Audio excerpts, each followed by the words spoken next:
Yeah, he didn't, his memo, he just kind of just introduced what it is, and then I think he's gonna hand it over to you guys anyway, so. Sure. We're good to go. All right, go ahead, Scott. Good.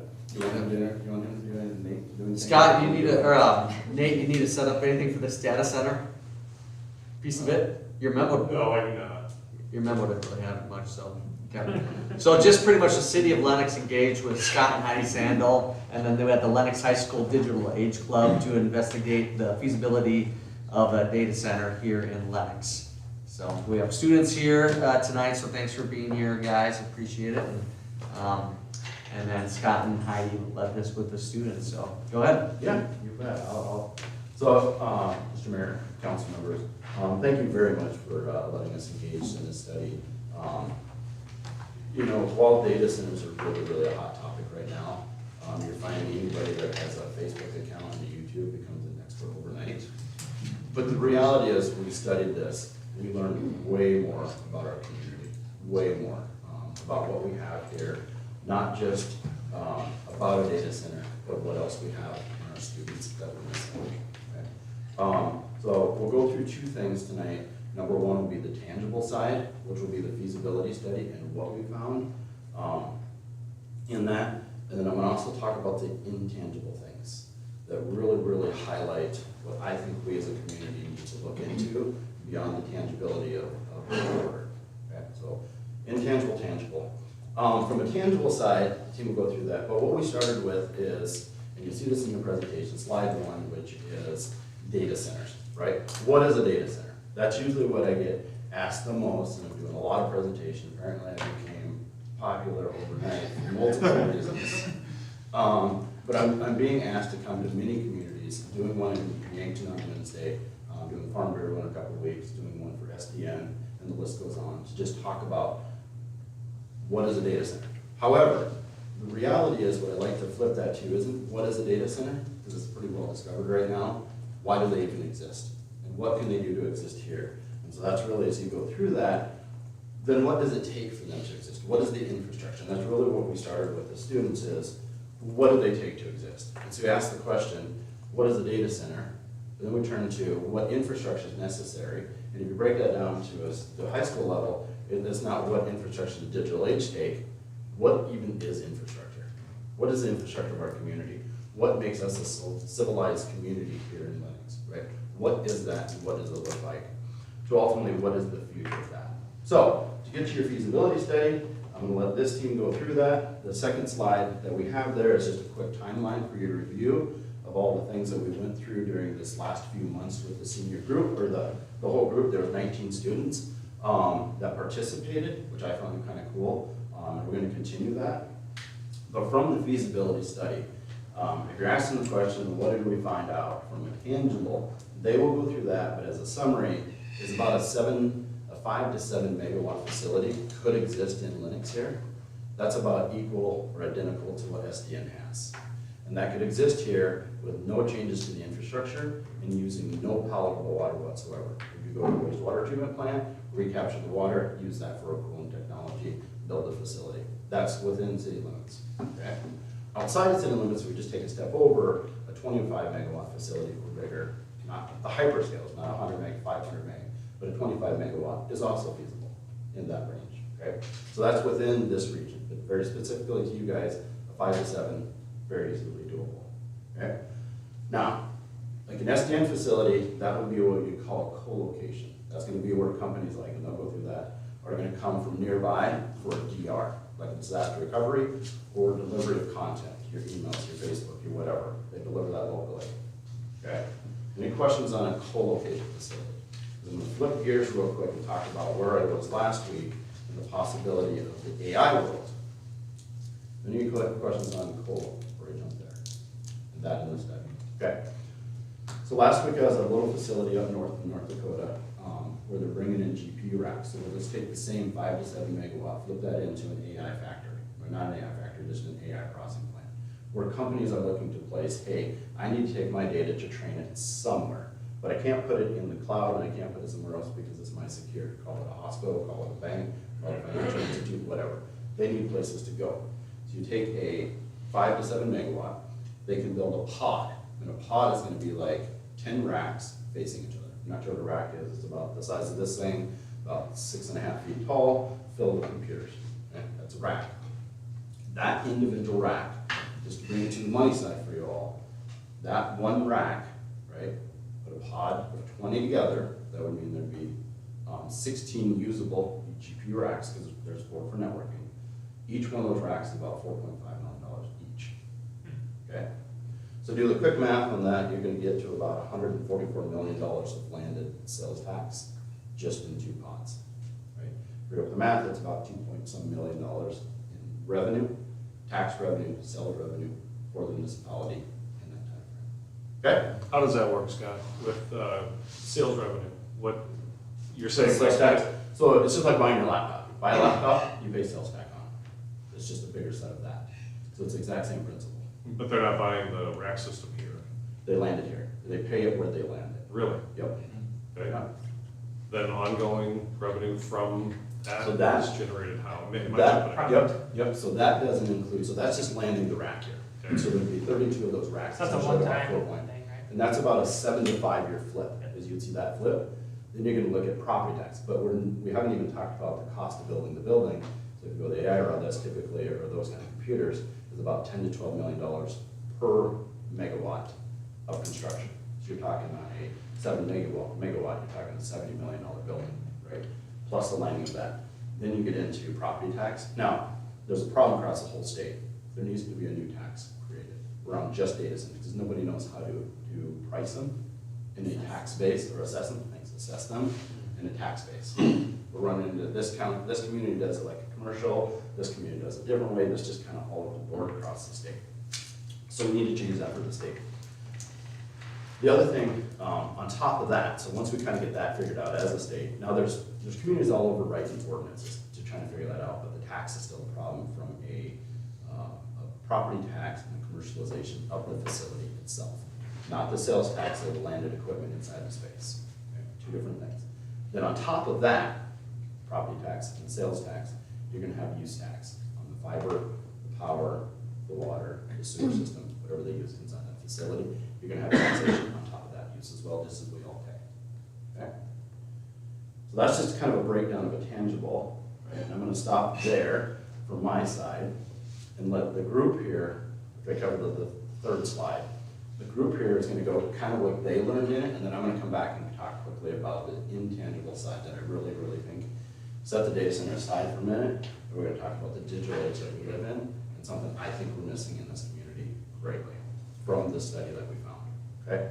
So with that, the 3 things that we found, just to kind of table that, is the feasibility study we did, the digital age club, which is just the discovery of what is this digital age world, what is the economy, where does we live in, how can we grow it, how can we foster it here, and we're working with Mr. Shaw, is we're bringing a CT program here to Lennox.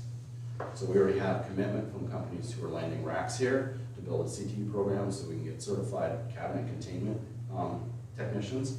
We're gonna get rack power technicians to actually go in, take that power strip, but make it much, much bigger, around 100 amp kind of a power strip, configure those so they give intelligence out, because the other thing that's happening is reporting and transparency of how much power are these data centers using wherever they land. So that kind of technician is going to be needed. And the 3rd one is just around infrastructure management technicians. Okay, we're building that CT program here. Adam and I are working on it with Heidi, she's a good driver. But we're building that program here in Lennox so we can land seats here. Okay, so with that, I'm going to pause myself. I'll let these guys go through because they're super excited to present. They're like really excited. So I'll let them go through. It's truly, and I'm going to come back and address these guys and what they've done and what I've learned from our school over the years. But I'll let them kick off and do their presentation, each one. Good evening, everyone. I'm Tegan Musser. And I'm Gavin Sweet. We were in charge of the community, and our goal was to answer the question of, does a data center fit for Lennox? We looked at the city's plan, and we found that Lennox is looking to prioritize industrial and commercial growth. And with the right size data center, it can align with that. If it is put away from homes, and it would align with that path. And then for the home value, we found from peer-reviewed sources that the data center doesn't actually raise home values. In some instances, it can even, or it doesn't lower it, but it can actually raise it in some instances or keep it the same with proper zoning and buffering. And then into what it would feel like near Omaha, the towns stayed positive, where the companies were transparent, treated the community as partners. So as long as the company that comes into town is trustworthy and has transparency, and as long as you guys are transparent with our community, then we have found that the community seems to be positive towards it. And then the main real but manageable risk is the city council needs to put in an ordinance to allow a data center to come into Lennox, because if an ordinance is not set or we aren't able to set an ordinance, then a data center in Lennox is impossible. Thank you. Chloe McVeigh was the leader of the infrastructure group, and he is just on his way back from vacation, so he wasn't able to join us tonight. But through research, we realized that utility capacity is there. We have the 5 to 7 megawatts, like Scott has already said, and the city actually has 9 megawatts more than that. It's just the 5 to 7 megawatts wouldn't take all of the power for a data center, so it leaves some for future growth. And then the water is very strong here. We have 440,000 gallons reserved, and we'd only take like 4,500 to 6,400 gallons a day of the water usage for a closed loop system. So water is not a concern at all. Fiber is very strong here. We have SDN, Midco, and Blue Peak, and that runs right along the 2 candidate sites that we chose. And the 2 candidate sites were out by the wastewater treatment plant. There is, the city already owns the land, and we thought of that because of the cooling.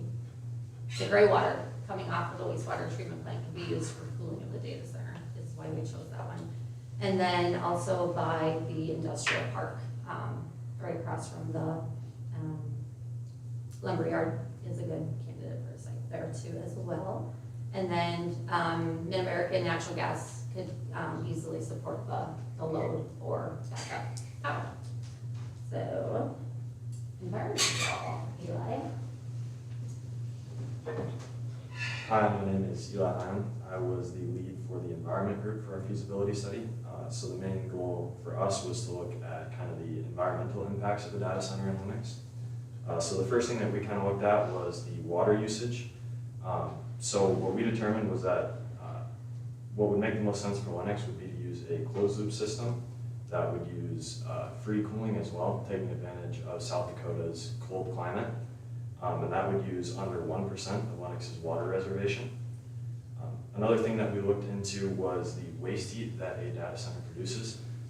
Obviously, using that much electricity, there's a lot of heat that comes off of it, which could be used for things like drying corn for Poet, heating greenhouses, and other community buildings. The biggest thing for the community that we looked into was what they would actually see and hear and how it would impact them. So we figured out in our research that a well-mitigated data center would run at about 50 to 60 decibels at the fence line, which would be well within the industry ordinance of 75 decibels. As for the looks, a data center would look more or less just like a warehouse. Nothing super special, but it would fit in pretty well, you know, in an industrial setting.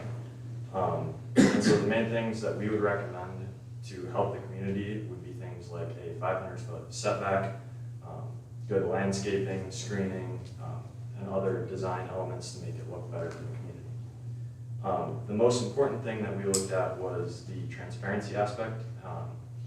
For Lennox to protect itself, it needs to make a good development agreement. So it should require things like a closed loop cooling system, weatherproof design, and a public dashboard that can allow the residents to see the water and power usage, the noise that it produces, the generator hours, and things like that. Thank you. Good evening, my name is Max Wheeler. I was in charge of the ownership group, looking into like who pays for it and where the money goes for the data center. So who would use it, since it's a co-location, not a hyperscale? The tenants would likely be local businesses and healthcare providers, not big scary companies. Who would own it and pay for it? Also, since it's not a hyperscaler, it's not Amazon or Google or Meta. It would likely be funded by local investors and operated by a local operator. Who pays and what it brings in? So developers, we can make developers fund the project-specific upgrades, so those costs don't fall on the ratepayers, so there won't be, that protects against hikes in rates for Lennox residents. And a facility like this brings in a large amount of property tax that would fund the school and the city and the county, also bringing in sales tax for the city. And like Eli mentioned, a development agreement is important because then the city can monitor the use, and if the data center were to go away or grow the way not the city would want, then they can stop that. Thank you. Let's give that one.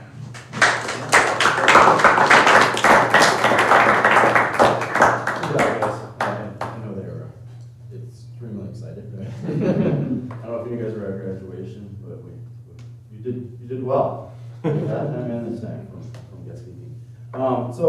So in that, any questions on the tangible side? I know that you probably have many, and I just want to leave you with as you venture towards creating an ordinance. I'll work very closely with Nate. It's all included. We'll build an ordinance here if you ask to help build it out. I'm helping Rapid City, Yankton, and multiple other towns figure out theirs, just from what they have. It's got the side benefits of the heat that's generated. Yep. You just mentioned a couple different suggestions. Yep. Is that it wouldn't be piped to Poet's location in Chancellor? You'd lose all your heat. So is that putting then grain storage bins also at the property? Is that what we're thinking when we say drying corn?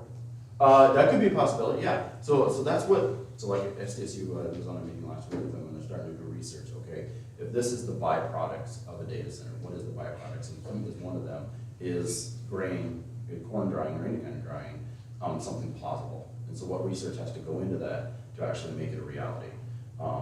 That's what's happening in the industry right now, is everybody's having an idea. Everything from putting them in the sky to putting below the earth, right? To putting them in the ocean, them being data centers, to what can I use with byproducts. They have some communities that are looking at, hey, if I bury it, can I put all the heat and have a year-round park on top of it? Because I've got the grass and the ground warm enough that it can grow grass year-round, right? So there's all just, the ideas are endless right now. So one thought locally here is, yeah, if heat is a byproduct of it, at that certain time of year, can you dry corn? So research is being handled on that. Not from us, just from, hey, here's ideas and finding. The original data center that I built in Yankton was the opposite. It was to take methane gas from Stockman's livestock, generate power from that methane gas, and drive a data center. So just the opposite, right? And if you're looking at pellet, their byproduct, what they need steam. Their byproduct is actually the creation of power. And so you take it a different way. Right? So I had some talks with them too, that their byproduct is power, not heat. Right. I'm familiar with the closed loop system, not in a database convention, but in heating and cooling. That's what I do for a living. Yes. And geothermal systems can be open loop, where it takes water from a pond, uses it, and it goes back to the pond. A closed loop is it's all self-contained. Yep. What is conditioning that? If it's self-contained, I guess I'm trying to understand why you would still need 4,000 to 6,000 gallons per day if it's a closed loop system. Or is it different terminology for this industry as opposed to what I'm Nope, same technology, same terminology, but it's the loop that goes outside to cool the loop outside. Is what technology do you use outside to close the loop? Do you still use evaporative cooling to cool that loop? Right. Or do you use some of the methodology? And of course here, in this area, we get 100 and some days of free cooling, as long as the ambient temperature is below 62 or something like that, then the heat dissipation on that loop outside is very well. But for everybody else, then that heat loop, and that's what a lot of data centers here use, is free cooling during those times of the year where that ambient temperature is right. During those off times when it's warmer, like this time of year, then you have to use some other methodology to cool the loop as well. And that's where the water comes And in. that's where the water particularly would come in. So the fluid inside the closed loop system, I would guess, is food grade propylene glycol. Typically glycol, yeah, that's typical, yeah. And those would be questions that if and when, and we're not pushing a data center, right, we're just saying this is where the starting point is of a data center for the community, so you guys have a baseline, because that's probably the number one question most communities are asking is where do we even start in this kind of thing? And so now we have a starting place, right? So now if the data center comes knocking on the door, we have a starting place to say, hey, if you're 200 megawatts, right? Well, if you're 20, okay, here's how we can start to look at things. What power are you gonna do? What we know now that we have to use infrastructure upgrades, right? Then we get into the cooling technology that you're gonna bring. If it's a air-cooled type environment, can you still handle like a traditional like SDM facility? That's just an air-cooled facility.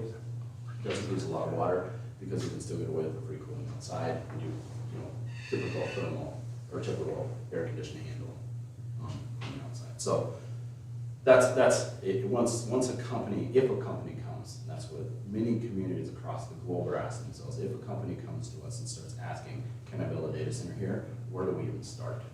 So we put you guys ahead of that point. And then the next one is to start building in ordinance. What would it look like in our community that most communities are doing? So I'm gonna ask you something you might not know though. fire away. How many data centers were built in the United States in 2025? How many data centers built in 2025? That's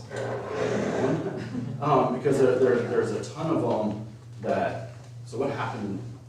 Not to go too deep, but what happened in the industry was a whole bunch of speculators came to the table because hey, there's a ton of money in this industry. So a whole bunch of speculators came to the table with proposals of finding land with the idea that I'm going to build a data center, which essentially clogged up the utility request. Because you had an endless number of people saying, hey, I want to build a data center here, I find land, I find power, hey, utility company, what do you have to give to me? So it clogged it up. And a lot of that speculation has fizzled away now, right? And so where you hear a lot of where data centers are being canceled, it's just speculators saying, not worth it, right? So the actual number that would have been created, that's a great question because most of them, and for the past 20 years, has been development and building security by obscurity, not even knowing it exists. Right? So that's where you get the division between hyperscalers and just traditional data centers, where most of the traditional data centers. I know federal government has over 2,000 data centers, just because I've worked with them around the world, right? But if you look at a map, they said there's only like 3,000 in the US. I'm like, well, okay, the reality is a whole different picture from what people actually know because of security reasons. Right.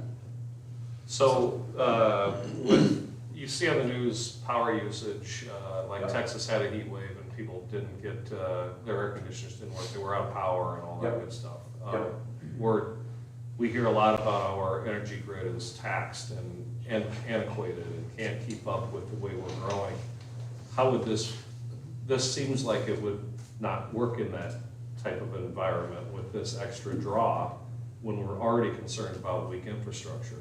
Right, and that's a perfect comment because that's where we sit right now. Is most communities don't know, so they have elected officials like ourselves, but elected officials when companies come to town, they don't even know the baseline to start. So they're already behind the 8 ball because I guarantee you that company coming has already done about 6 to 12 months of research and what's already there. They already know that. So most communities fall behind to begin with. And then this world of NDAs and other things started to happen, and that's where a lot of lack of transparency and a lot of those places where the hyperscalers have landed and bad publicity exists is because of all that's happened. Because I guarantee you, those companies have already done their research that know how much power is there and what they can tap it to, right? But now you're seeing in the industry, again, it's the data center industry is taking a step back, understanding, hey, we have to understand what a community even is plausible to do before we go stomping into that community. And that's what the negative effects that is happening in Texas and other places is, well, Texas is a free-for-all kind of state in this area. From ERCOT, they didn't know wherever. So again, that's the premise of this is to basically say, here's the starting place. Here's so you guys know, as a council, the starting place if anybody knocks on our door. Right. Now we can figure it out from there, so that we don't overtax our infrastructure. So somebody will say, oh, you got 25 megawatts, we kind of do, but that's gonna tap us to the wall, Right. right? We don't wanna be there, and nobody else can grow in the community. Yeah, the research the team did was pretty awesome to read through, and what that really looked like. Well done. Any other questions on that? Yeah, Go ahead. Yeah, go ahead. No, ask away. So this is obviously emerging, or actually been around for a couple decades, but the demand is continuing to grow. When is there a capacity that's met? A saturation point within the industry? Is that even conceivable? Because every time that one is built, don't people expand their capabilities then and upgrade what they can do? And then all of a sudden, more needs to be built and more needs to be built because everyone's got to keep up. That's what's happening in the industry 100%. Now you can split them apart, you have the AI demand and where that's going and that's happening. Well, also what's happening with the AI demand is the co-location facilities that exist out there, the co-locations are telling the enterprise customers, hey, thank you for your business, but your contract is coming due. So if you'd like to stay here, your rates have now gone up to this, because I've got this guy knocking on my door that's willing to pay me that. So you can either stay here and pay this, or you can go find net new space. And so you compile that with the community pushback across the world, right? You're shrinking supply, right? Automatically. So co-location facilities, just enterprise, your email, your TikToks, your Facebooks, your Twitter, those kind of activities, they have a 16% CAGR growth for the next 10 years. So 16% year-on-year growth expectation of those facilities. That's not even talking about data centers or AI facility or AI training or convergence. It's just purely to do what we do every day in the digital age world. Right? 16%. Think about that growth. Right? That's what's projected, and it seems to grow more than that every year. Right? And then you have the pushback. So we're having a supply and demand problem all over. That's where the 5 to 7 megawatt becomes enticing because, hey, I can put my stuff there from an enterprise perspective and afford it, kind of thing. So. And then AI isn't looking at a 5 to 7 megawatt because it's not going to serve any of It's its not purpose. it's not investable to them. Right. They're looking for a 25. A lot of them have a model from 50 up to, like if you talk to a Meta or Facebook, their design started at 150. They will go into smaller spaces, but their design for buildings is 150 megawatt and up. They don't have any other design for that, like a land developer, right, or a house developer. Right. They have models for $200,000 or $150,000 home. They started at $150,000 and up, kind of a thing. So that's where you get into like, okay, where does everybody else go from a hospital or a bank or whatever? So did Facebook Meta do all the building of these data centers before it was really being watched and visible and known? Oh yeah. They've been, like I said, well, the data center that I built in Yankton was in 2008. And I had to literally go around the opposite side of the equation and explain to people what the building even was gonna be for, right? Why is it even here? What are we gonna do? But here's what we hope to do out of it. So today, in my last meeting last week in Yankton, I literally had to tell people I actually built that building back in 2008. It's been there ever since. And people are like, where is it? I'm like, well, if you drive West St. Louis Road, you drive by it every day, right? That's what's happening. So yeah, the transparency has really come full. I also think there's a problem, if I really get into that, with the community pushback, with AI, that we're gonna run into like a token world, where if you've ever used Claude or any of the co-pilots, you see a token driven, anybody seen the token? That's essentially taking power and turning it into compute, and you get so many tokens, that we will run into a token limitation. And the question that I have is if we continue to do that, continue to push back, will we run into a world where AI is not accessible or affordable by everybody? Right? Don't know, but it's a question to ask. And is that the society we want to live in?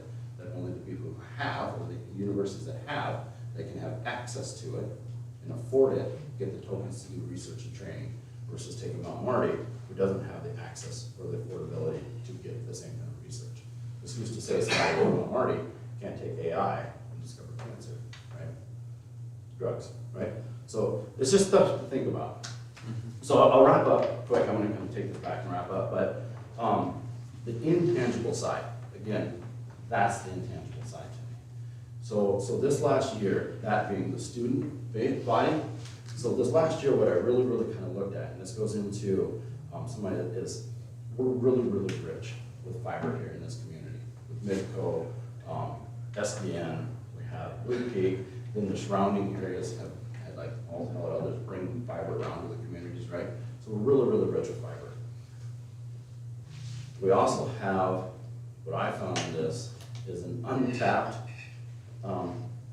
group of students. So we spend a ton of time, and we spend a ton of time getting students from K to 12th grade to tell them that they can be somebody. Once they get through our system, you can go out of our high school and you can be somebody. But what we don't have in this community, in most communities, rural communities, is the pathway home.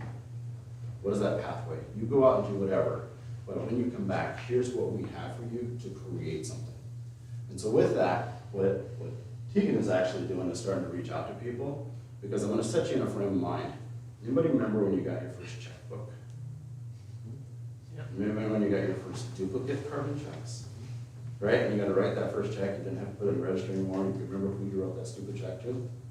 Right? Fast forward, then we got some online banking, and we could do some cool stuff there, see our balances. To today, we've been all, right? These guys don't even know what a duplicate check is. And that's the group. Tyson doesn't even have a checkbook. Right? Think of these things, right? You used to have to pull up a GPS map, right? You have to pull up, you used to pull up an atlas and figure out where we're going. AAA used to have a whole packet. If you're gonna go to Texas, you could order a packet, and it was a clipboard of miles by miles to get you somewhere, right? Today, we have what? Our kids track us everywhere we go. Hey, Dad, why are you out for dinner and I'm not invited? Right? We get those kind of messages. So I look at it, and what Tegan is going to do is going to reach out to each and every one of you. Because what we're trying to put together, what he's putting together for us, is a compilation of what has changed from the time you were a senior in high school to today, from a technological point of view that has changed your career. And you can go to like medical field, right? Remember when you go into the doctor appointment and they write on that clipboard, they go outside the door and drop that into that little clip pocket outside? Everyone remembers that little sound of a clip. And today, you have my charts. You get your results probably sometimes before the doctor does. That's the kind of things that drive. That's why data centers exist, why they even exist. So with that, the parting thought, one, Tegan's gonna reach out to you, to set up an interview, you don't need already, to go through what has changed so we can compile these stories together from a leadership group in Lennox, right? And last but not least, on top of that, I look at it from what businesses have we missed here in Lennox, right? And I'm gonna pick on our favorite little street called Winsong, right? We talked about Winsong a few times over the years. But if you think about that little street has created 60 jobs, and none of them are here. From what we do in our data center company, I have 40 employees in the southeast South Dakota that I've hired, about a dozen from Lennox here. Could we support, if I say I'm gonna build 20 more employees, could that happen here in Lennox? What would it take? What would that look like? That's the point of the C2 program. We also had a little neighbor girl who popped up a pretty good business selling clothing online. We missed that warehouse here in Lennox. We could have had her supported and build that here, and all of her employees here. Those are the questions that I want you to ask yourself around what are we missing from a digital age of the richest that we have from an infrastructure here that either could be a data center, not be a data center, but we can research and find together. That's the conclusion of our study. Any other questions? Anything else you guys want? One other question I was thinking through is a little bit is, I know there's also been a concern with like EMS and fire concerns with data centers, and was that, I didn't really see kind of results of that, other than like, I think it's like has to be discussed or something like that, so. There's a lot of hype around that too. Sure. Around, hey, you know, look at this building, it's on fire, but, you know, I've been on a 3-day prairie fire out west before, right? So it's a concern anywhere you go, anytime you build anything. Yeah. It's not unlike any other industry that comes to town, so whatever you might build. So it's not any different than that. The key to that is how the building is constructed and designed, or the campus is designed, and how you work directly with the EMS to understand where are the hot buttons to turn things off, whatever those might be. So kill switches, where they're at, like SDN, I think they have a walkthrough once a month or every quarterly with EMS to to understand, hey, here's how you take care of this building, should electrical fire start, should whatever would happen. So again, back to transparency and education, if you have it. So it's not like they need additional gear and the right, the right equipment, because they talked about like the battery backup and like large diesel generators and stuff like that. Like a large diesel generator is gonna be like a tractor on fire in the field. Sure. Right? Okay. It's gonna be the same kind of thing, so, those kind of things, you just let them burn out. Yeah. Typically, and keep the, the surrounding around controlled. When it comes to some of the batteries, yeah, if you get into some of the lithium batteries or those kind of things, depending what's put in there, because we are seeing a little more, movement towards lithium batteries as opposed to, lead-based batteries in the data center facilities because of longevity and storage. Yep. But there again, it goes back to, is the community EMS team trained on how to handle lithium batteries? Sure. But that really goes into any kind of laptop, anything you have anywhere around in the community today. Sure. If it catches on fire, truck comes through, has lithium batteries in it, how do we handle that today? Yep. So, just doing that same education pool. One quick question, like this size, a 5 to 7 or 5 to 10, whatever, what advantage would Lennox have over Sioux Falls? The advantage Lennox has, it's not necessarily over Sioux Falls, it would be in conjunction with Sioux Falls. Because you could land it, the business could be in Sioux Falls, and you need a DR facility that's within reach of where you're located at. So why would they not just wanna put it in Sioux Falls? What's that? Why would they not wanna just put it? Because if you're building it, depends on, if you're a Sioux Falls business, and your primary data center is in Sioux Falls already, then you want proximity for a DR facility. Sure. Right, so the distance there. Other things is community friendly, right? It is a growing thing. I think you're gonna see in the data center, it's just gonna come down to where is power and where is it community friendly to even entertain a conversation. That's what we're headed toward right now. So you're gonna find that kind of pushback across. That's growing, that's new. But in the past, it's gonna be typically DR over power is. Any other questions? And I'm happy to come back as you guys kind of sift through this or get community questions back or whatever, just to sit down and talk to any one of you or go through with this. As you can tell, I talk about this a lot.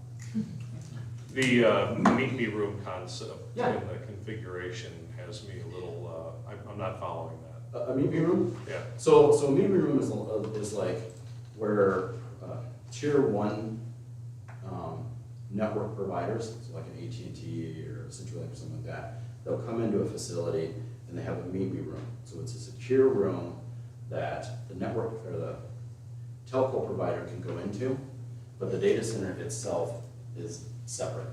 And so you meet, literally it's meet me in that room with your network. And I will put my switch in that room, and then I'll take that switch and bring it over to my data center space, or maybe out to my network or whatever. But it's literally, hey, you and I both have access to that room, but you don't have access to that room. We will meet here on network. Okay. No. Yeah, we have, yeah. That was one of my favorite things is I put, what's now a Midco building, but when I built it, I put SDN inside of it. So I have Midco with SDN inside, and they give me grief about that all the time. Now we're after right competitors. Yeah, good question. Mayor and Council, one of the items that the group brought up was the taxable value of these buildings and how, Scott had mentioned, the state hasn't really figured out how to value and tax these. So even though you've got several tens of millions of dollars facility, the value may not show up that way on the equalization sheet. So when we look at the projections here for basically $110,000 a year coming to the city of Lennox in new property taxes alone, it's about a 3.5% reduction in property tax levy for owner occupied. Readily admit that I did not do that math. It would have taken me hours to do that, but Tyson was able to type it up here in a quick hurry on his iPhone. So. The other thing I'll throw out on top of that taxation is the data center industry recognizing that all the incentives that used to be out there to entice me to move to location X are starting to dry up, right? It really is coming down to where can I find power in a friendly economy to work with.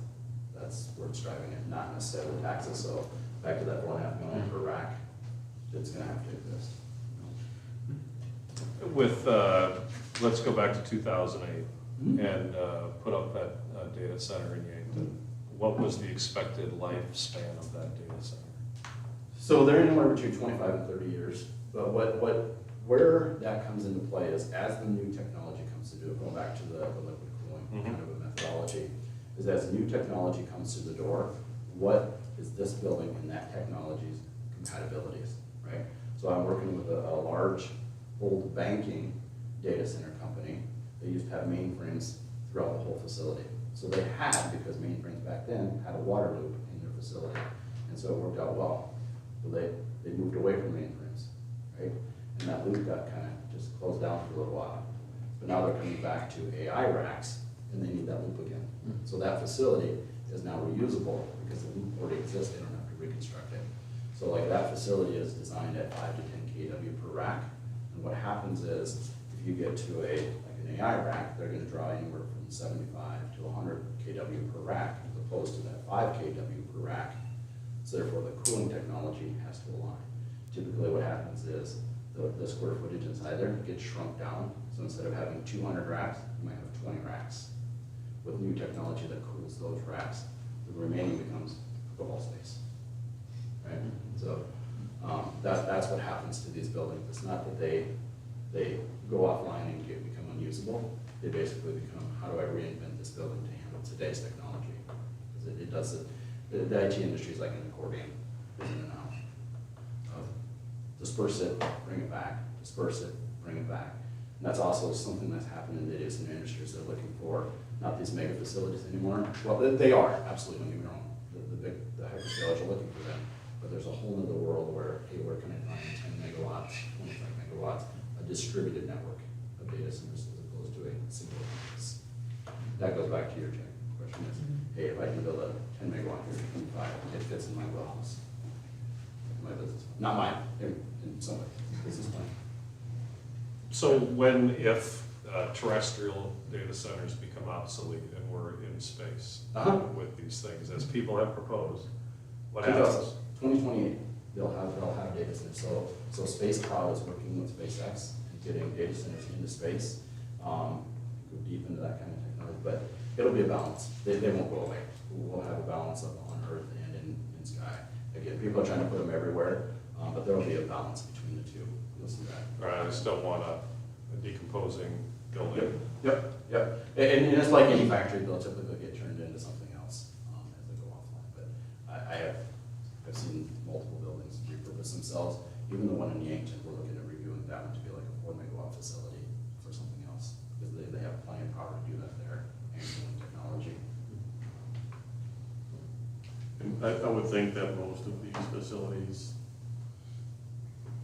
and this is something you've probably seen in a development agreement, but requiring not just a performance bond on the construction, but on the decommissioning as well. Yep. So that the equipment that they have in there, decommissioned appropriately. Yep. And then again, with the demand, once there's power there, what I've seen across the globe is it's more just this square footage shrinkage, using less of the building, not the whole building going obsolete. It's just, I just use less of that building. And I was in one in Kansas City that's a 60,000 square foot white space, which is where the IT racks are, and they can only use 10,000 square feet of it in 2 homes, because that's how much power is being pulled into the open space, while the rest of it's just wide open.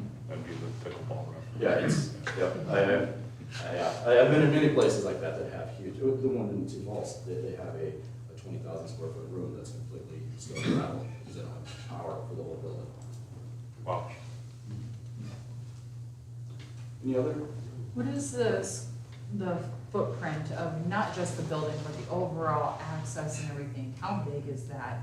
So if you're building a 5 to 7, Yep. like it might only be X amount of square foot for the building. How big is the canvas? So like that kind, you're probably looking at maybe a 3-acre campus, all in all done, or less, just to set some buffers and some, no, but it just depends, like if you go to Brown County, their ordinance is any data center has a 1 mile setback.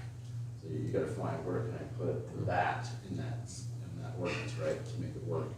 But like the SDN, if you look there, they have 60 acres, and their building is probably only I think we 40. decided it was 11 to 12. That's the Minnehaha. The building. Or which one? The Oh, building, the building. their land Oh, mass, yeah. they have 60 acres, they bought 60 acres, but they're only sitting on about, like, 11 acres Yeah, total. 11 acres. for Well, the their. building is 66,000 square feet.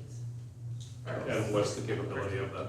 6 megawatts. 6,006 megawatt. But they have a lot of open space inside. Right, Yeah. that's still correct. Yep, it's a game, right? What am I gonna put there, how much am I having there? So if you go right away saying, hey, we're gonna go, again, it goes back to the designer, whoever shows up. And then you have to ask the question, what are you gonna build? And what's gonna be their square footage of that? Because if the racks are 100 kW per cabinet versus 20 kW per cabinet, at 20 kW per cabinet, they can spread it across more square footage. At 100, it shrinks it. So it's just like that. And so then your infrastructure around that is about the same. So it all comes down to the design of the rack and what it's gonna be used for. And if we were to do the 20 pods, like you were Oh, the talking 20 about, pods. 1.5 million, how much Those would would be, that take? No, probably this. they would both sit in this room, like 2 pods would fit in this room.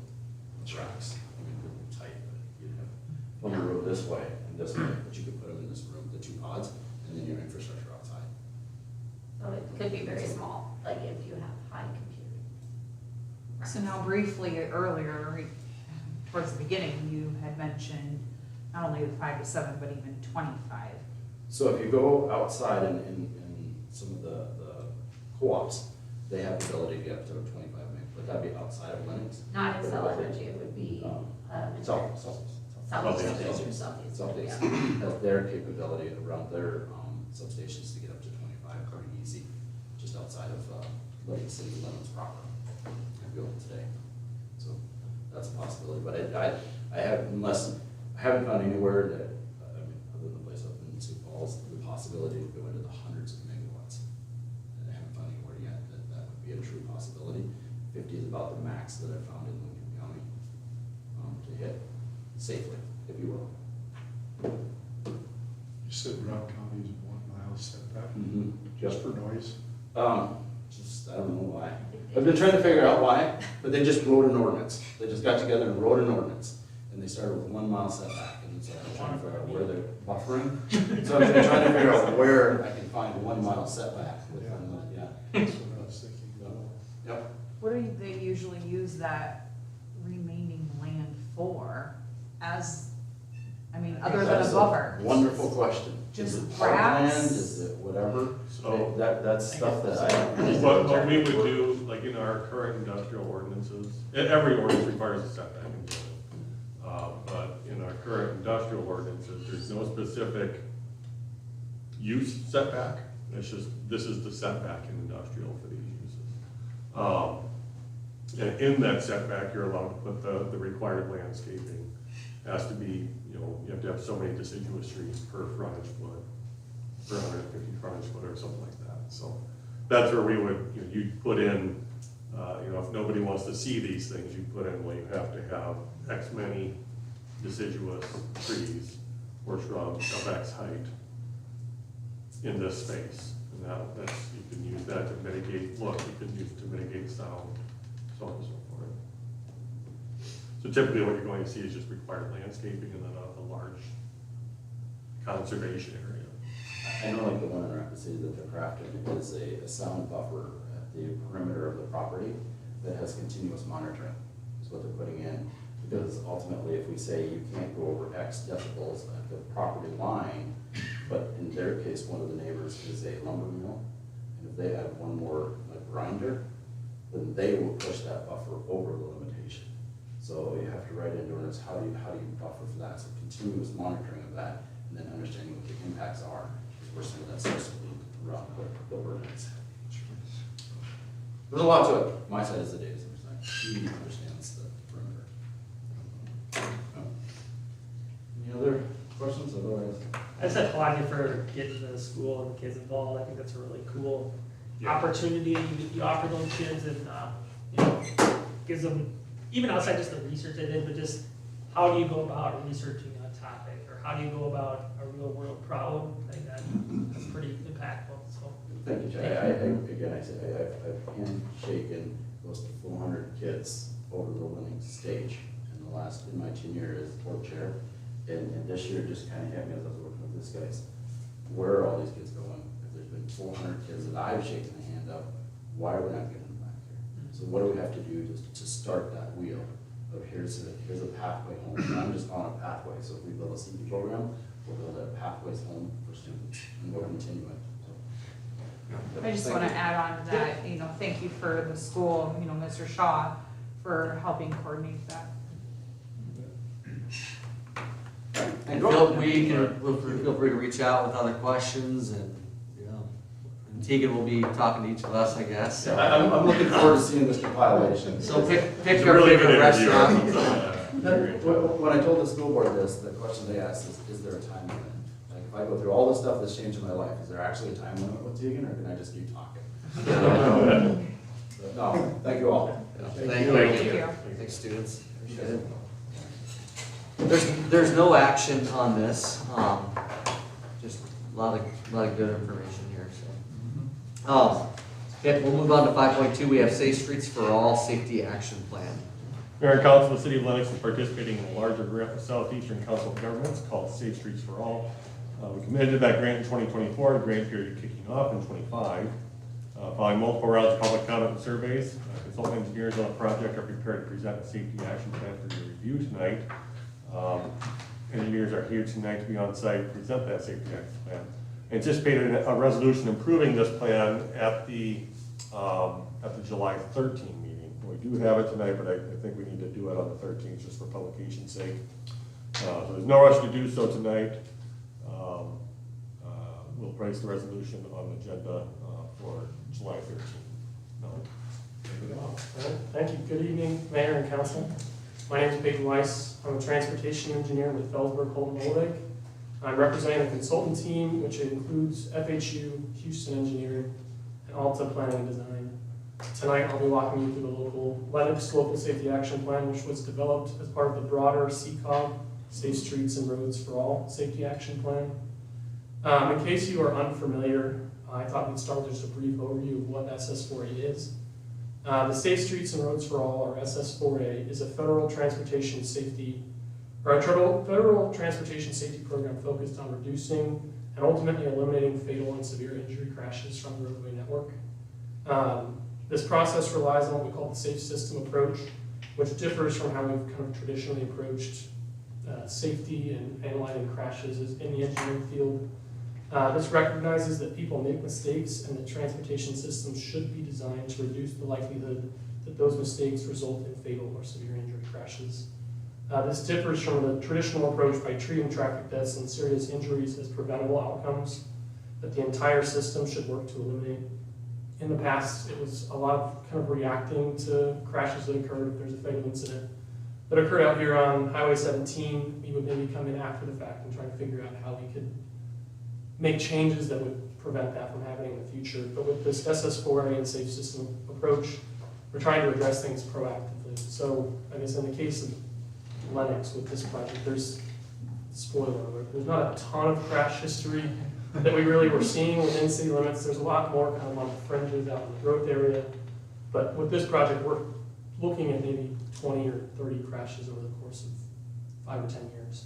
So not a huge history there to go off of. So we're trying to use some of the information that we've seen across the region and use that to inform decisions and project recommendations here in this community. So the safety action plan is the primary outcome of this process. It uses crash data, public input, and local knowledge to identify the locations and types of improvements that can be made and that will have the greatest safety benefit. This plan, I want to note, this plan does not design final projects. It's a kind of a planning level foundation for future studies, grant applications, and project development. And I guess do you have the slides in front of you? I should clarify. Yeah. So there's the question, why a regional action plan? And in these rural kind of communities, it's more of a question of kind of funding and pooling resources. Lennox on your own, you might not have the funding to go out and do a full safety action plan like this, but approaching it as a region, it allows you to kind of fund or pool resources together and develop safety action plans that you might not otherwise be able to afford, because they can get expensive. I mean, engineers charge a pretty penny. So a key part of the regional action plan, looking on to slide 3, is the high injury network. This is essentially looking at the crash history over a 5-year period and identifying facilities where the largest concentrations of crashes and where victims, largest concentration of severe and fatal injuries occurred. We do this by looking at segments and intersections separately. In case of CCOG, there were approximately 80% of your fatal and serious injury crashes occurred on less than 1% of the roadway miles. So you're seeing a lot of that severe injury activity happening in a pretty limited number of intersections or roadway segments across the region. We also looked at public input as part of this process. So across the region, we received over 2,000 unique website visits, 1,500 total contributions, and nearly 1,000 social pinpoints dropped. So social pinpoint is a website that allows us to get public input on kind of a map where you can pinpoint certain locations where these issues are occurring, and allows us to get some good kind of geometric or geographic information tied to these comments. We had over 1,000 across the region, and 26 of those were within Lennox city limits. And some of those themes across those comments were focused on intersection safety and operations, pedestrian safety and sidewalk gaps, signage and wayfinding issues, speeding and driver behavior, lighting and visibility, and then some targeted infrastructure needs like turn lanes at busy intersections, roadway surface conditions, things like that. As part of this plan, we like to identify a vision and a goal for the project, just to kind of help steer things in the right direction and kind of create some measurable items that we can track progress with as well. So the vision for this project, the CCOG region will collaboratively pursue a future where no one is killed or seriously injured on our transportation system, using thoughtful, locally guided planning to create safer, more connected communities. And that goal tied to that vision, to kind of help achieve that vision, to help communities involved in this plan improve transportation safety, CCOG will provide shared performance standards, data tools, and coordination support that enables member jurisdictions to set and track their own safety goals. So that's a huge component with these safety action plans, is trying to set a goal and then track how you're achieving that goal over time. A lot of times we'll come in and do a safety action plan like this in the past, and it'll be something that kind of carries some momentum forward for a few months, and then it sits on a shelf and kind of gets forgotten about. So setting those goals and kind of tracking those throughout the future helps us kind of keep on track and make sure that the findings of these projects don't just kind of get overlooked with time. So some regional strategies were identified as well, to kind of just create some more incremental things to track and focus on with this project and moving forward. So those strategies are improving pedestrian safety, reducing speed-related crashes, enhancing bicycle safety, improving school traffic safety, reducing failure to stop or yield, improving visibility, and prioritizing proven safety countermeasures. Moving on, we can talk about some of those countermeasures here. These are treatments that have been shown to reduce crashes and crash severity based on empirical before and after data. So FHWA, the Federal Highway Administration, they maintain a list of proven safety countermeasures, and many of the treatments identified in this plan were selected from or informed by that list. Some of the things we're looking at, I won't read through all of these. There's 3 slides of countermeasures that we've kind of considered with this project. There's pavement friction management, centerline and shoulder rumble strips, enhanced delineation for curves. So there's chevron signs that you'll see with the yellow background and the black triangle. Backplates with reflective borders just to increase the visibility of traffic signals, flashing LED stop signs, and additional lighting just to improve that visibility component. And then maybe the contentious issue as part of this project, roundabout intersection conversion is something we typically look at, because roundabouts have been shown to reduce and almost completely eliminate angle and head-on collisions, which are typically your more severe crash types. And then we've also looked at kind of some pedestrian-focused, some bicycle-focused safety improvements. So crosswalk visibility enhancements, rectangular rapid flashing beacons are another thing you can utilize. And that's a sort of, I wouldn't call it a traffic control of pedestrian crossings, but it's just another visibility feature for drivers to kind of bring attention to those pedestrians as they enter the roadway. Things like bike lanes, and sidewalks to further separate pedestrians and bicyclists from traveling vehicles, and then just kind of general traffic calming measures, things like speed bumps, things like that. And then I'll kind of move in here to the actual regional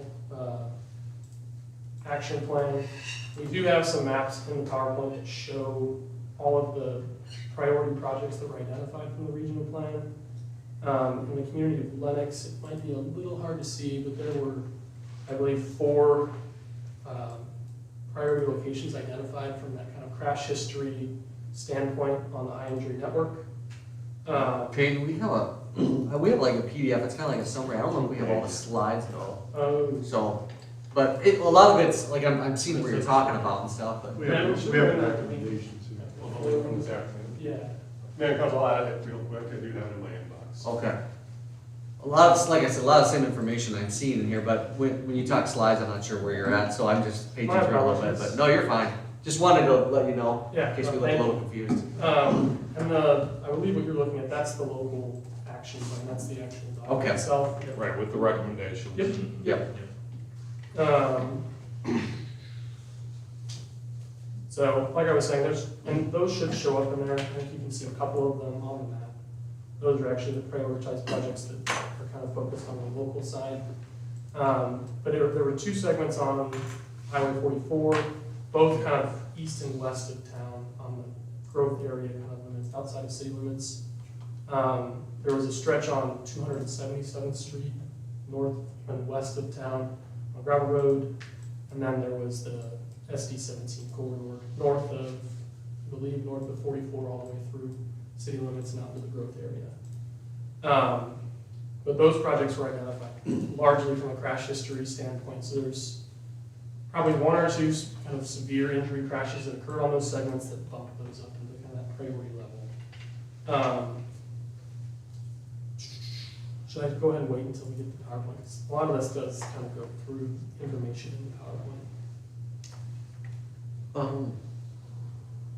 Yeah, we can maybe just pause for a Let's skip moment. ahead to the local action plan stuff as well. That's probably what we're really more interested Sure. in to hear about. as Okay.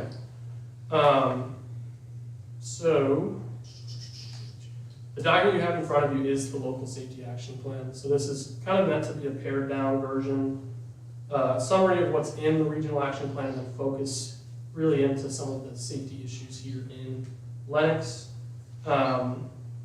Like I said, it's important to note that these improvements identified in this plan are conceptual at planning level. There is some additional engineering review and field verification and detailed analysis that should be completed to confirm project limits, costs, and improvements before advancing to any sort of design or construction. And it's worth noting, we've had comments raised before, these are not mandated by this action plan. So if and when we do approve this document, that's not saying that these are things that need to be incorporated into some sort of capital improvement program or that they need to be done in any sort of timeline. These have really been developed for you as tools for the city to consider as future needs, funding opportunities and projects, project development efforts arise. So as far as the projects that we've identified in this plan, we started off with, like I said, there were the 4 kind of priority projects that were identified in the regional plan. We took that information and looked into some of the public input data as well, and some of the social pinpoint comments that we got. And we were able to identify 4 additional, I think we identified 6 additional public input projects. We had 10 projects we started off with as our kind of initial list for Lennox. And through kind of a consolidation process, whether that be overlap with public input in some of the priority locations, we got that down to 6 consolidated projects, and 4 of those are actually detailed here in the local action plan. The rest will be kind of included as an appendix item, just as something to reference for the future. But that first project is the South Dakota 17 project. This plan and level project we've estimated about $4.5 million based on the improvements that we've identified. And this project includes SD-17 north of 44 through Lennox and its growth area. This corridor serves both local access and kind of the broader regional north-south connector function to get to the interstate and things like that. So this project is focused on safety and operations. Potential improvements include speed limit and speed transition review, speed feedback signs, turn lane improvements, corridor access management, and enhanced stop control treatments, including flashing LED stop signs and improved stop sign reflectivity, retro reflectivity. We're also looking at things like wider edge lines and safety edge, which is just a way that you can mill the edge of the pavement so it kind of is at an angle, so it makes it easier for vehicles if they drop off the pavement edge to come back on and prevent vehicles from losing control. But those would be things that you'd really only consider kind of in the more rural stretches of the corridor outside of city limits. Our PowerPoint's all up too. I was gonna say, I refreshed and I was able to access. And so you're talking, I think you're on slide 17. Yeah, Yep, so. that is correct. So I think one thing that also may be ongoing here at this location at 276th Street, I think there's been talk of a roundabout potentially at that intersection. Is that under construction right now? Perfect. So that I think is a great project that's already ongoing that kind of fits in with this safety-focused kind of improvements to the SD17 corridor. And it'll also have some great kind of benefit in terms of speed reduction as well. Moving on to the second project, that is the SD44 11th Avenue corridor. This will be a very similar project to the SD17 project, kind of looking at kind of corridor safety and operations through town. And this project did consolidate the east and west segments of SD44 into one kind of broader corridor project. And this will look at similar things: speed transitions, intersection visibility, turn lane conflicts, access management, and pedestrian crossing conditions, with the school being on the south side of SD44 there. Getting pedestrians across that corridor safely is a very important concern. And then kind of tying into that, the third project that we identified was the Main Street Sidewalk and Connectivity Safe Routes Project.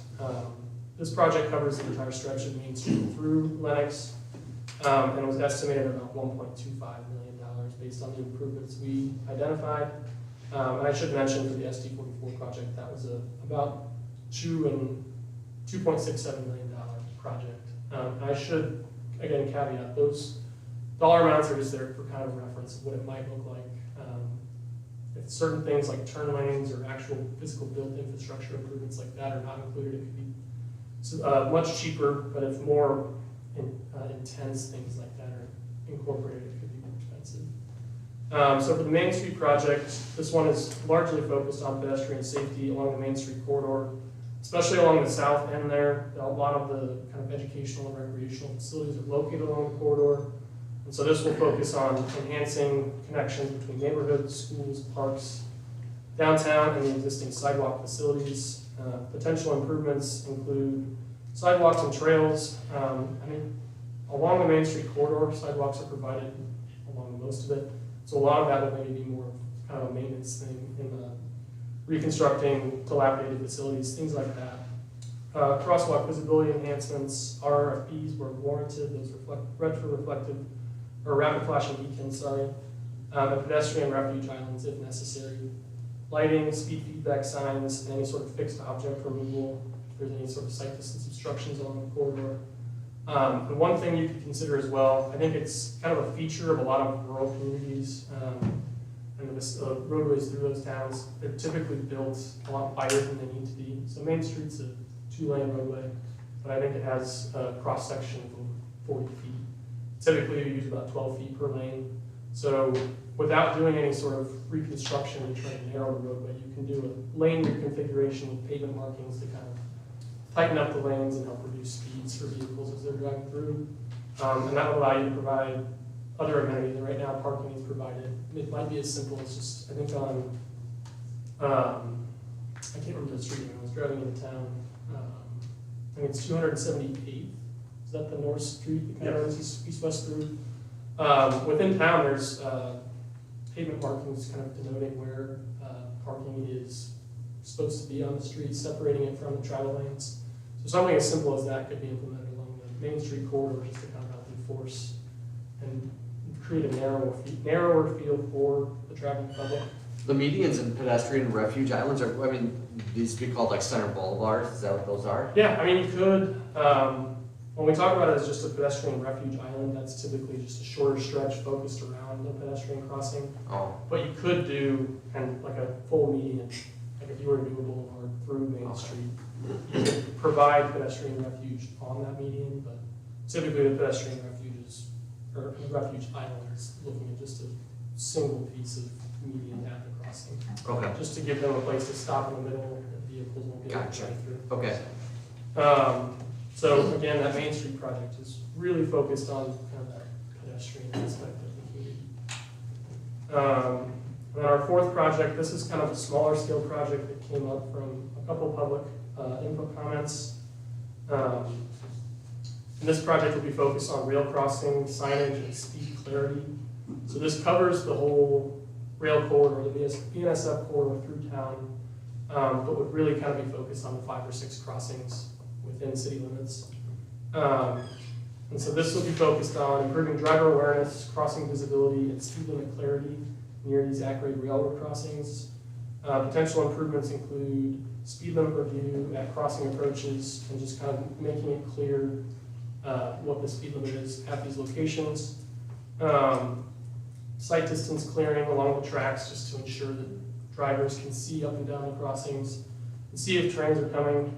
There are lights, I believe, at most of the crossings in town, but there are not gates. And so without the gates, drivers can still kind of move through there if they need to. So making sure that they can see up the tracks and ensure that a train is not coming. This is something that we can do to improve safety outside of making a more costly upgrade to kind of active rail, or the active warning devices at the rail crossings. And that is something you can do. You can look into improving and like trying to match more what's on SD17 where you have the gates, lights, and bells. But doing any sort of work like that will be much more costly and require a lot of coordination with the railroads. Just something to consider. That always goes smooth, right? No, it's not an easy process. But something to consider. And I don't know if train horns are necessarily a nuisance in town or a problem. I don't know what the volume is of trains in town, but something else. They're probably louder than the ordinance. But you can consider, there's something called a quiet zone, which you can implement along the rail corridor that will, right now, or I guess if there's no quiet zone in place, trains are required by federal law to sound their horns as they go through. If you implement a quiet zone, trains will no longer sound their horn, but you have to provide some additional safety measures to kind of supplement that. And so that's where you have to get into the more physical infrastructure improvements at the crossings. Sioux Falls is doing that with their downtown area. Yeah, it is super helpful That's right. if you've got a lot of either residential or like heavy kind of business district, center business district activity here. But I don't think I would recommend pursuing that, just because it is such a costly item. What is you haven't given us the estimated cost of that? My apologies. Sorry. So for this project, we're estimating about $380,000 worth of improvements, and that does include maybe some kind of minor spot fixes to the surface at the tracks, and then kind of signing and striping is kind of covered with that as well. And then slides 21 and 22 actually get into the local action plan itself. And so a lot of this information kind of just goes through the transportation system and kind of context of the community, demographic information, population characteristics, and then it has some kind of safety one-pagers that were pulled together, or safety information that was pulled together summarizing the crash history within town and identifying kind of the major trends there and some of the engagement takeaways. And then that back page is kind of focused on the recommendations. And a lot of that information that we've been discussing is included in those paragraphs. And you just have a map there kind of identifying the project extents for those local priority projects. And like I mentioned, we did identify a total of 10 initial projects that we got down to, I think it was 7 or 8 initial or consolidated projects. The ones that were not discussed in the body of the action plan were the 277th Street project, which was also a priority project identified in the regional plan. And then there were some spot comments at certain local intersections about visibility and stop control.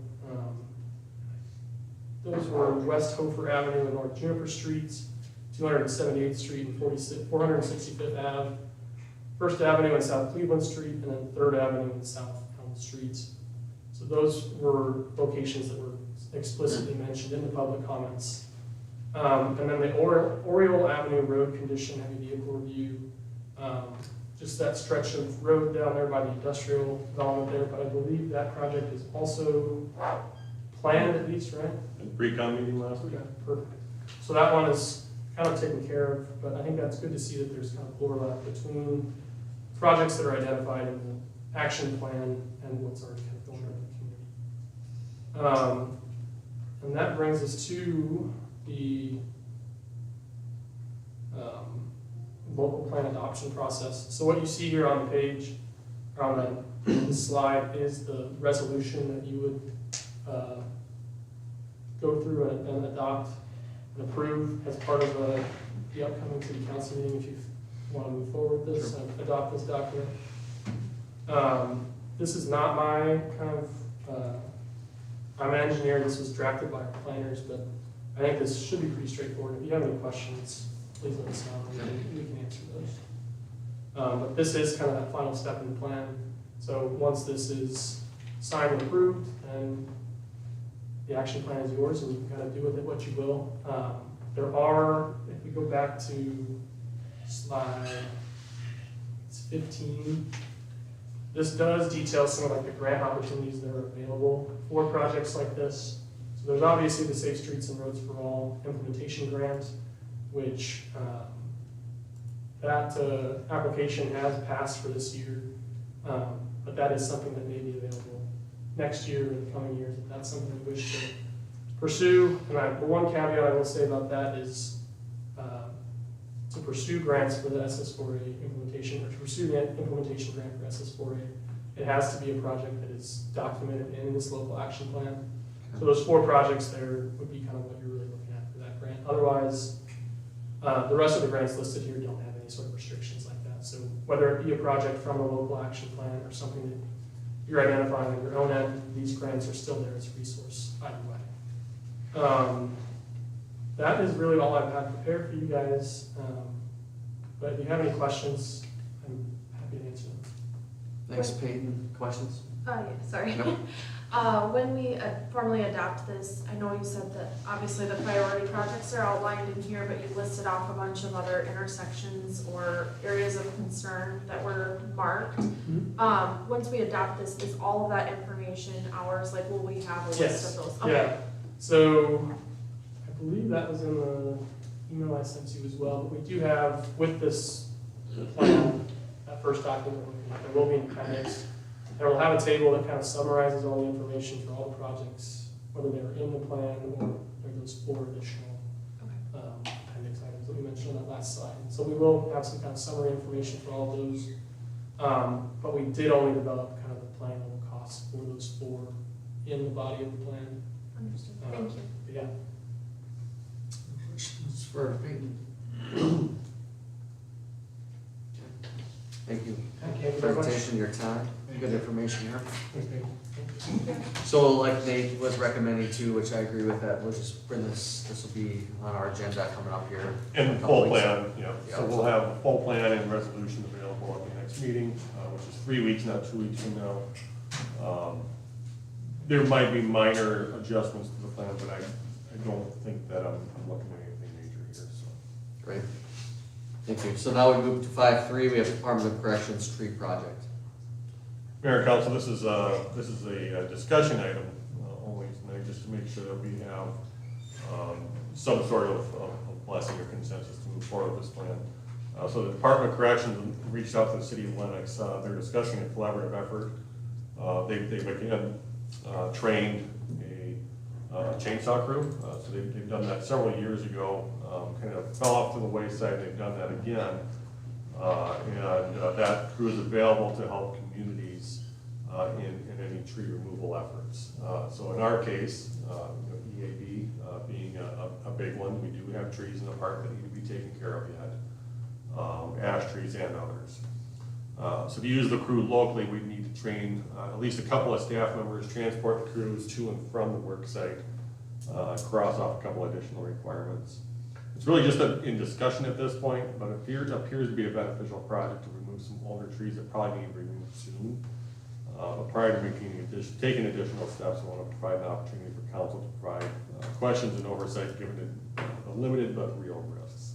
The inmates we're talking about in this case are inmates that are eligible for work release. So you're talking about low-grade felonies, white collar, those kinds of crimes that they otherwise are not a flight risk. What's the financial benefit? Let's call it saving $1,000 a tree for doing 10 trees. We have to go through the training, of course. We still have to supervise, but we wouldn't have to pay for a tree contractor necessarily. It's something we can work directly with them on getting the tree down, chopping it up, hauling it away. So we don't pay them anything? I don't believe so. We just arm convicted felons with chainsaws in our parks. Well, and that's, I feel better about it because those are the ones that have been caught at least. It's the ones we don't know about I worry about. growing up around Yankton, I feel like this was a common thing you would see a lot down there because obviously they have the prison in Yankton and that's the kind of prisoners they have is kind of the, Minimum release. Yeah.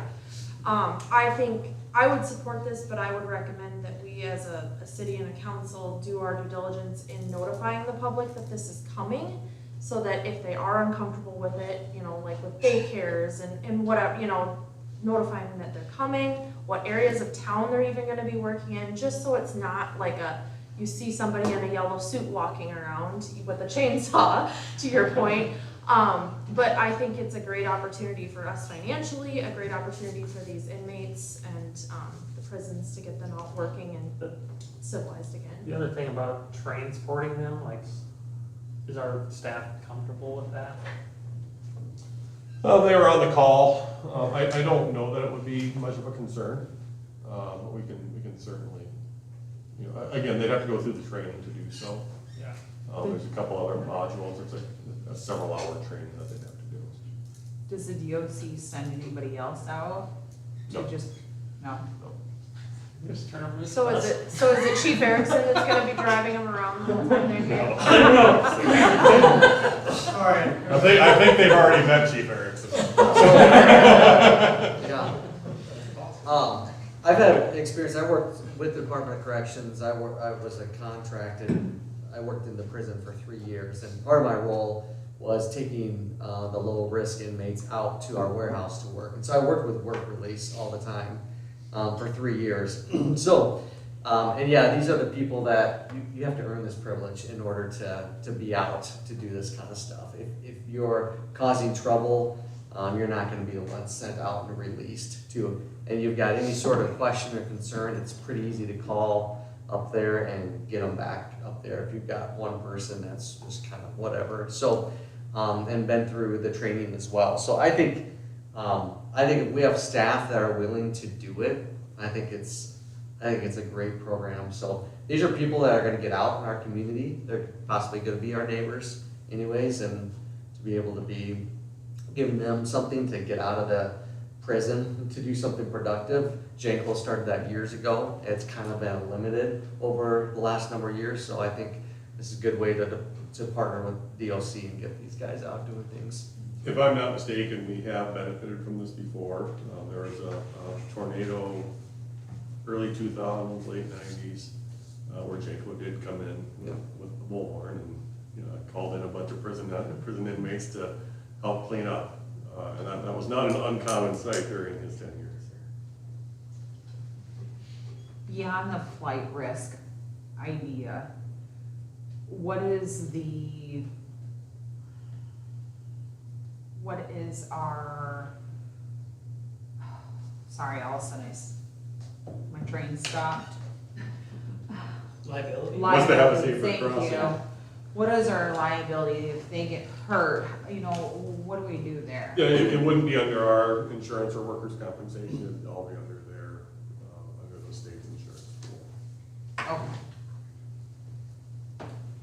So this would only be for the part we're not gonna offer this up for private residents? or is that on the table? Well, you could. I was wondering the same thing. I think it would be a hard Maybe like sell hard because way. there, I mean, in order to use these inmates, in my opinion, there needs to be some sort of public benefit, right? You could probably use it for boulevard trees, but even then, what size tree are we talking about felling here? So- Well, and like, also, the people that do this for a living have a certain skill set, like around structures, Yeah. and like, are they to that level?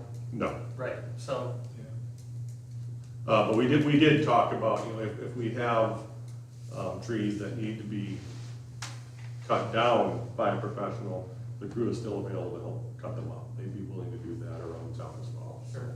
So if they worked in tandem with a company. It's possible, yeah. I thought about that too, like if our residents could benefit from it, but I'm not a big fan of taking group of 6 inmates to our backyards. Even though I'm probably one of our least concerned about them, because I used to work with inmates, but the idea, like if we have trees that are cut down, they're sitting right on the boulevard or something, maybe they can help with some of that disposal of it. Yep. Or something like Yeah, that. we talked about having them cut them up to chunks that we Yeah. can then haul away, perhaps, so. Most people don't know how to react. Inmates, they get really scared and they think this is the person that was on the news and they probably killed someone or tried to, but, and it's okay to have a little bit of fear, but also some people try to be a little bit overly friendly too, where it's like, well, come on in, it's hot out, get some lemonade, and it's like, and then there's this like, oh, you're from Yankton, I know this guy that put this data center up there, and then you make personal connections, and then it's not good to do that. You need to kind of separate it, but yeah. So It'd be interesting to have a little more information. Yeah, and I think too, if a formal intergovernmental agreement would be really helpful in a case like this, just so it's clearly spelled out, Right. each party's responsibilities and roles. but for sure to get this manpower and save a lot of money for the trees in the park. Yeah, so do they bring them here, I'm assuming by bus or something? We Oh, have we to have go. to get them here. Yeah. Oh, So there is staff time involved, that's the, We're gonna volunteer you to go pick them up. they're on your way. I go back to Chief Erickson on that one. I guess that would be the part, I for some reason was thinking we just have to transport them inner city No, limits. you'd go up there, get them, transport them down here, transport them back. So they're from Sioux Falls. Yeah. Mm-hmm. The Sioux Falls minimum release. I imagine that's what, like the Habitat for Humanity does Yeah, too. that's true. I forgot they work out Yeah. there too. Is that where the schools sourced their janitorial help a few years ago?